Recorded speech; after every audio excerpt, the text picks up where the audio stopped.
أعوذ بالله من الشيطان الرجيم. بسم الله الرحمن الرحيم. إنما يؤمن بآياتنا الذين إذا ذكروا بها خروا سجدا وسبحوا بحمد ربهم وهم لا يستكبرون.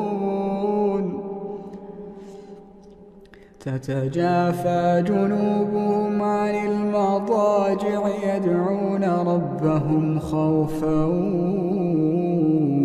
وطمعا ومما رزقناهم ينفقون. فلا تعلم نفس ما أخفي لهم من قرة أعين جزاء بما كانوا يعملون. أفمن كان مؤمنا كمن كان فاسقا لا يستوون.